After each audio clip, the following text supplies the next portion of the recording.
आप में से काफ़ी लोगों ने जब पहली बार क्वांटम कंप्यूटर्स या क्वांटम कंप्यूटिंग का नाम सुना होगा तो तुम लोगों ने सोचा होगा कि यार ये क्या अब नई चीज़ आ गई है। पहले हमने सुना था कंप्यूटर्स के बारे में, अब ये क्वांटम कंप्यूटर्स क्या हैं और हमें क्यों उनकी ज़रूरत है और ये कैसे काम करते हैं। इस वीडियो में हम यही देखेंगे कि क्वांटम कंप्यूटर्स क्या होते हैं, हमें क्यों इनकी ज़रूरत है और ये कैसे काम करते हैं।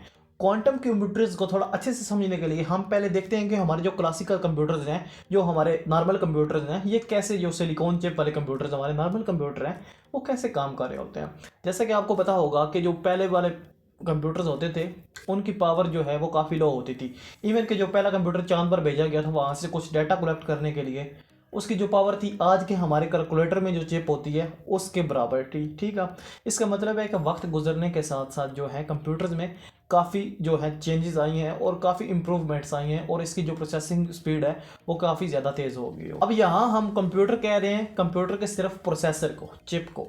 आपको पता होगा कि जो हमारा नॉर्मल कंप्यूटर है वो बाइनरी फॉर्म में काम करता है। ठीक है, ऊपर उसके जो भी होता है रैम शैम वो कुछ भी नहीं होती। ठीक है, उसको हम साइड पे रख देते हैं। कंप्यूटर हमारे का जो मेन काम करता है आपको पता होगा वो प्रोसेसर होता है। अब प्रोसेसर को कैसे सिग्नल देता है हमारा कंप्यूटर, ये एक लॉजिक गेट होता है कंप्यूटर में। ठीक है, वो लॉजिक गेट उसको सिर्फ सिग्नल देता है प्रोसेसर को कोई करंट गुजारने के लिए या करंट को रोकने के लिए। ठीक है, इसका मतलब होता है करंट गुजारना हो तो उसका मतलब होता है वन, अगर रोकना हो तो ज़ीरो। इसलिए हम इसे बिट भी कहते हैं। बिट का मतलब होता है ज़ीरो वन, या बाइनरी फॉर्म इसे कहते हैं जिसमें कंप्यूटर हमारा काम करता है।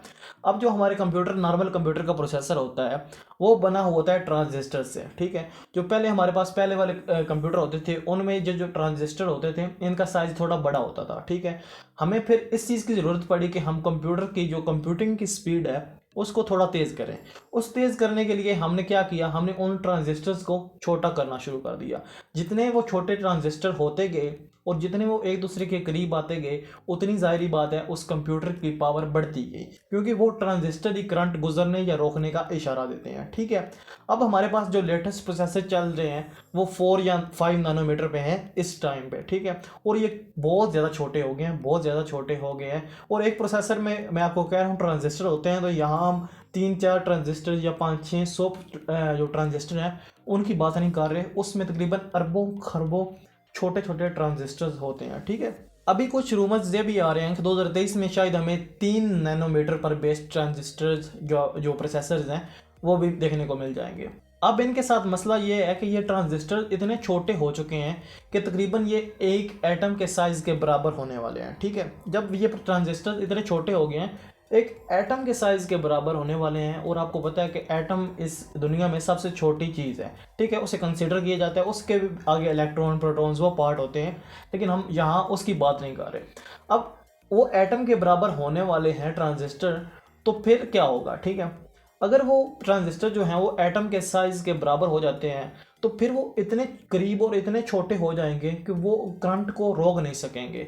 यहाँ वो फिजिक्स की टर्म इस्तेमाल होगी जिसे हम कहते हैं क्वांटम मैकेनिक्स। ठीक है, इधर जो हमारी नॉर्मल फिजिक्स है वो काम नहीं देगी। ठीक है, इधर अगर वो करंट नज़दीक आएगा किसी ट्रांजिस्टर के, अगर वो रोकना भी चाहेगा तो ऊपर से क्लैप कर जाएगा। ठीक है, वो उसे रोक नहीं सकेगा। इसका मतलब ये हुआ कि इससे छोटा प्रोसेसर हम सिलिकॉन प्रोसेसर नहीं बना सकते, वो काम ही नहीं करेगा। जो उसका पर्पस होगा वो रहेगा ही नहीं। जब वो करंट को रोक नहीं सकेगा, आगे भेज नहीं सकेगा, या जो हम उससे चाहते हैं वो नहीं कर सकेगा, तो हमें एक नई टेक्नोलॉजी पर मूव करना होगा। और वो तभी मुमकिन है जब हम क्वांटम फिजिक्स को समझेंगे।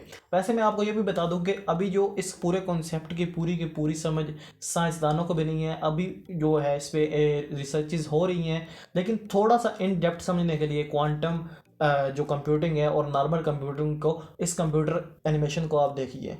तो यहाँ पर हम वाइट बोर्ड एनिमेशन की मदद से समझने की कोशिश करते हैं कि जो क्लासिकल कंप्यूटर से क्वांटम कंप्यूटिंग है वो ज़्यादा तेज़ क्यों है। ठीक है, जैसा कि मैंने आपको पहले बताया है कि जो क्लासिक कंप्यूटर्स हमारे पास होते हैं, जो सिलिकॉन वाले हमारे पास प्रोसेसर होते हैं, वो बाइनरीज में वर्क करते हैं। मीन के हमारे पास कैसे वर्क करते हैं, बाइनरीज बनाकर बिट की सूरत में। बिट हो सकता है 0 या 1। ठीक है, इसमें दो लॉजिक्स होते हैं सिर्फ। 0 का मतलब यहाँ हम लेते हैं ऑफ, और 1 का मतलब लेते हैं ऑन। अब 0 का मतलब सिर्फ ऑफ हो सकता है, ऑफ और ऑन दोनों चीज़ें नहीं हो सकती। इसी तरह 1 के लिए भी 1 सिर्फ ऑन हो सकता है, ऑन और ऑफ दोनों चीज़ें नहीं हो सकती। अब हम देखते हैं कि जितना ज़्यादा छोटा प्रोसेसर होता है, जितने ज़्यादा छोटे नैनोमीटर्स पे वो बना हुआ होता है, उतने ज़्यादा पार्ट्स में बेसिकली उसके जो ट्रांजिस्टर होते हैं उतने ज़्यादा छोटे होते हैं और वो इतने ज़्यादा जल्दी करंट को गुजरने देते हैं। अब हमारे पास इसमें 4 पॉसिबिलिटीज़ हैं, 0 1 0 0 1 0 1 1, ठीक है। जो हमारे पास बाइनरी वाला जो डिजिट्स में काम करता है, ये हमारे पास नॉर्मल जो हमारा कंप्यूटर होता है इसमें सिर्फ इतनी ही पॉसिबिलिटीज़ है, मतलब ऑन या ऑफ। और इसे आसान बनाने के लिए हम कह लें कि कंप्यूटर इतने हिस्सों में एक्चुअली एक काम को डिवाइड करता है, ठीक है। हम ये समझने के लिए सिर्फ कह रहे हैं। आप देखते हैं कि रियल लाइफ में भी अगर एक काम को ज़्यादा बंदों में डिवाइड कर दें तो वो जल्दी काम हो जाता है। जबकि क्वांटम कंप्यूटिंग जो है ये एटम से साइज से छोटे जब वो चले जाते हैं ट्रांजिस्टर तो उस वक्त ही आती है, तो ये क्यूब बिट में काम करती है, ठीक है। इसमें अब इतना छोटा वो हो जाता है, उसका गैप इतना कम हो जाता है ट्रांजिस्टर का कि ज़ीरो का मतलब ऑफ़ और ऑन दोनों हो सकता है, ठीक है। उस स्पेसिफिक ध्यान नहीं रहता कि ज़ीरो का मतलब ऑन या ऑफ़, इसमें वो लॉजिक काम नहीं करता, ठीक है। तो इसलिए इसमें वो कितने पॉसिबिलिटीज़ बन जाती हैं वो किसी को नहीं पता, इसलिए वो अनलिमिटेड होती हैं। इसलिए ये एक काम को ज़्यादा हिस्सों में डिवाइड कर सकता है। बेसिकली जब ज़्यादा हिस्सों में डिवाइड करेगा तो डेफिनेटली काम भी ज़्यादा तेज़ करेगा। दोस्तों ये थी एक छोटी सी वीडियो क्वांटम कंप्यूटर्स पर। मुझे उम्मीद है कि आपको वीडियो पसंद आई होगी। अगर आपको वीडियो पसंद आई है तो प्लीज़ वीडियो को लाइक कर दें। मजीद ऐसी अच्छी अच्छी technology based tech related videos देखना चाहते हैं तो चैनल को सब्सक्राइब कर दें। देखने के लिए बहुत शुक्रिया। Good bye.